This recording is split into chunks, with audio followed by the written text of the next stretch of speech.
Letter writing. Write a letter to your friend describing your idea of communal harmony in today's India.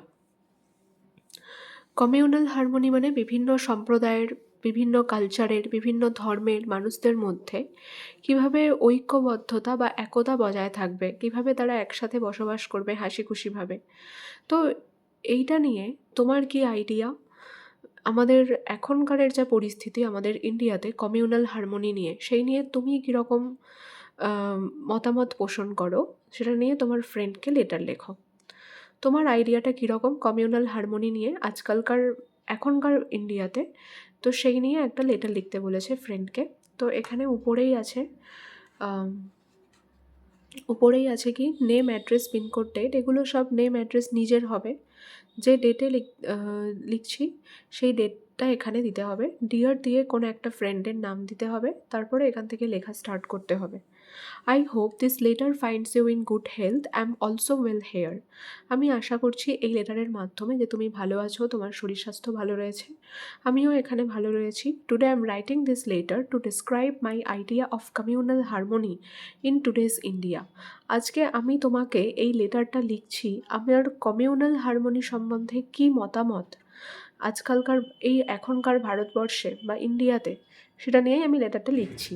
For me, communal harmony is not just people of different religion and culture living together in the same country, but people should respect one another's culture, religion, happily celebrate festivals together. বলছে আমার আমার কাছে communal harmony মানে এটা নয় যে বিভিন্ন ধর্মের লোকেরা, বিভিন্ন সংস্কৃতির লোকেরা একসাথে বসবাস করবে একই দেশে। আমার কাছে কমিউনাল হারমোনির এটা অর্থ যে লোকেরা রেসপেক্ট করবে একে অপরের সংস্কৃতিকে, একে অপরের ধর্মকে, এবং তারা হাসি খুশিভাবে সেলিব্রেটও করবে একে অপরের উৎসবকে একসাথে। I feel that today's India's traditional unity in diversity is losing. For religious conflicts between communities, many people have started to focus on specific caste, religion, or regional identities can sometimes overshadow national identity, though our India is secular. বলছে আমার মনে হয় যে এখন কি হচ্ছে আমাদের ইন্ডিয়াতে, আমাদের যে ডাইভার্সিটি মানে বৈচিত্র্যতা, বিভিন্ন ধর্মের, বিভিন্ন সংস্কৃতির, সেই ডাইভার্সিটি, সেই বৈচিত্র্যতা মধ্যে যে একতা, সেটা হারিয়ে যাচ্ছে। For religious conflicts between communities, কারণ বিভিন্ন ধর্মীয় বিভেদ তৈরি হয়েছে বিভিন্ন সম্প্রদায়ের মধ্যে। Many people has started to focus on specific caste, অনেক লোকেরা ফোকাস করতে শুরু করেছে তাদের নিজের নিজের নির্দিষ্ট কাস্ট নিয়ে, ধর্ম নিয়ে, বা রিজিওনাল আইডেন্টিটিস মানে বিভিন্ন যে যার অঞ্চলে বা যে যার জায়গায় যে থাকে সেই পরিচয়পত্র নিয়ে, যেটা অনেক সময় ওভারশ্যাডো করে আমাদের জাতীয় পরিচয়কে। দো আওয়ার ইন্ডিয়া ইজ সেকুলার, যদিও আমাদের ইন্ডিয়া হচ্ছে ধর্মনিরপেক্ষ। Disrespect for humanity often relates to human rights abuses such as caste-based discrimination, violence, police brutality on students, doctors, job seekers during rallies. এছাড়াও মানবিকতার প্রতিও ডিসরেসপেক্ট করা হচ্ছে, অর্থাৎ মানবিকতার প্রতিও শ্রদ্ধা দেখানো হচ্ছে না।